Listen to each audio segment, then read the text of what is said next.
My name is Dee Wilson, and I am competing for the competition that Journey of a Lifetime is holding, and they're going to be giving away 3 free trips to the dream place that you have dreamed possible. And I am submitting myself to go to Israel.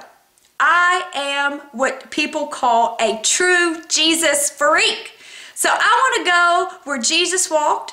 I want to go to where the Battle of Armageddon is going to take place.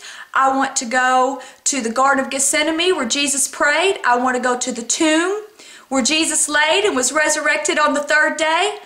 I want to go to the wall that is left that was the temple, and they go and they pray there like every day. And I also want to go to the place where Jesus died for us. So I want to go there and I want to see that. And I'm telling you that if you allow me to take you on this journey of a lifetime to Israel, I know that you and I will never be the same. This is a true experience, and I look forward to hopefully going. I am a walking, talking testimony to the power of God.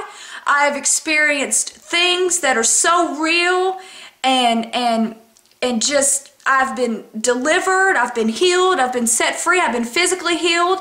I have lots of things to share with you. Lots and lots of things to share with you. Also, I want to go to an orphanage there in Israel that I donate money to help take care of the orphans. So I would love to go to just give them big hugs and big kisses and just to let them know that somebody loves them. So anyways, to you today, God bless you, and vote for me, Miss Dee Wilson, for the Journey of a Lifetime.